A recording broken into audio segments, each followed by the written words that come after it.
Hi எல்லோருக்கும் வணக்கம். Bigg Boss season 8 Tamil. So இந்த வீடியோவில் நம்ம இன்னைக்கு எபிசோடில் லைவ் ஸ்ட்ரீமிங்கில் என்ன நடக்குது அப்படிங்கிறதை பற்றி டிஸ்கஸ் பண்ண போகிறோம். ஸோ வீடியோக்குள்ளே போகிறதுக்கு முன்னாடி நம்ம சேனல் நீங்கள் புதுசாக இருந்தீங்கன்னா கண்டிப்பாக சப்ஸ்கிரைப் பண்ணிக்கோங்க, வீடியோ மறக்காமல் ஒரு லைக் பண்ணிக்கோங்க. இப்போ நம்ம வீடியோக்குள்ளே போகலாம். ஸோ இன்றைக்கி டிஸ்கஷன்ஸ் வந்து பார்த்திங்கன்னா ரொம்ப ஹெவியாக போயிட்டுருக்கு. ஆஹா, என்ன நடிப்பு, அற்புதமான நடிப்பு ஜாக்லின் அப்படின்ற மாதிரி தான் கண்டிப்பாக சொல்லி ஆகணும்.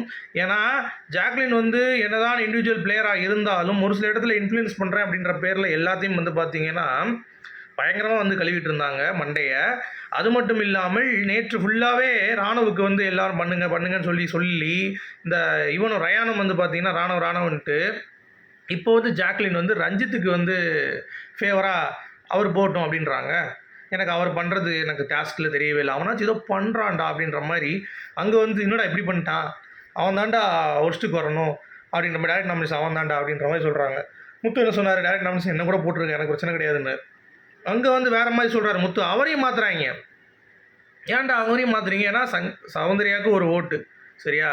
அடுத்து வந்து நம்ம ரஞ்சித்துக்கு 2 ஓட்டு, ஜாக்லின் ராணுவுக்கு 3 ஓட்டு.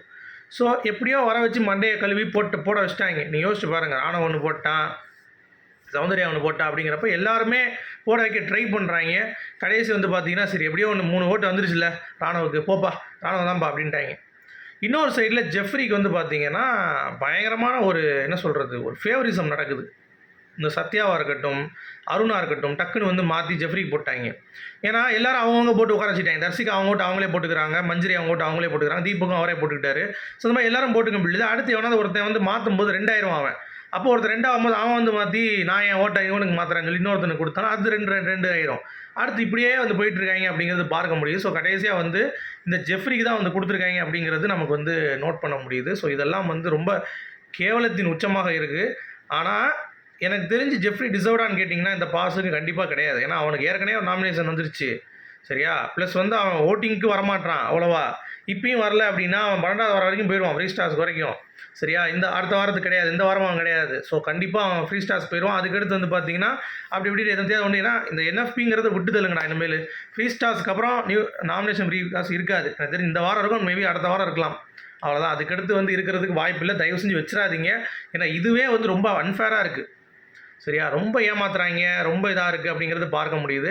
ஸோ அதனால் இதை வந்து தடுத்துருக்கலாம், இல்லை வந்து வேறு மாதிரி பண்ணியிருக்கலாம். பட் தர்ஷிகா கடைசி வரைக்கும் போராடுறாங்க. இப்போ கூட மஞ்சரி வந்து லைவில் பேசிகிட்டு தான் இருக்காங்க. பட் இருந்தாலும் எல்லாரும் வந்து பார்த்திங்கன்னா புதுசாக வந்த மஞ்சரிக்கு ஏதாவது பண்ணோம் அப்படிங்கிறத நினைக்க மாட்டாங்க. சரி, பழைய பிளேயர் ஜெஃப்ரி அந்த ஒரு ஆங்கிளில் போகுது, புரியுதா அவங்களுக்கு? ஜெஃப்ரியா மஞ்சரியா அங்கே பார்க்கல, சார் பிளேயராக எப்படி கான்ட்ரிபியூஷன் இருக்குது அப்படின்ற மாதிரி பார்க்கும் பொழுது எனக்கு வந்து அவன் ரொம்ப நாளாக இங்கே இருக்கான் அப்படின்ற மாதிரி சொல்லிடுறாங்க. புரியுதா அவங்களுக்கு? ரொம்ப நாளாக இருக்கான், அதனால் அவன் இருக்கட்டும் அப்படின்ற மாதிரி ஜெஃப்ரியை வந்து சொல்லிடுறாங்க. ஸோ அது வந்து கொஞ்சம் நெருளாக இருக்குது, அப்படி பண்ணியிருக்க வேண்டாம் அப்படிங்கிறது என்னுடைய கருத்து, ஓகேங்களா? அப்புறம் எல்லா டிஸ்கஷனும் பேசி கடைசி வந்து பார்த்தீங்க அப்படின்னா ஜெஃப்ரிக்கு வந்து ஓட்டு போட்டுடுறாங்க. பவித்ராவும் கன்வின்ஸ் ஆகிட்டாங்க, மாற்றிட்டாங்க ஜெஃப்ரியை, முடிஞ்சு போச்சு. ஸோ 3 ஓட்டில் அவன் லீடிங் வந்துட்டான் அப்படிங்கிறது பார்க்க முடியும். நான் ஏற்கனவே சொன்னேன்ல, அருண், சத்யா, பவித்ரா போட்டாங்களா, முடிஞ்சு, அவ்வளோதான். ஸோ எப்படிலாம் ஏமாற்றிருக்காங்க அப்படிங்கிறத பார்த்துக்கோங்க. கேட்டால் இது ஃபேவரிசம் இல்லை, மிளகரசம் இல்லைம்பாங்க. இதுக்கு தான் ஜாக்லின் வந்து பார்த்தீங்கன்னா இங்கேருந்து தூக்கி போட்டாங்க போல் அங்கே.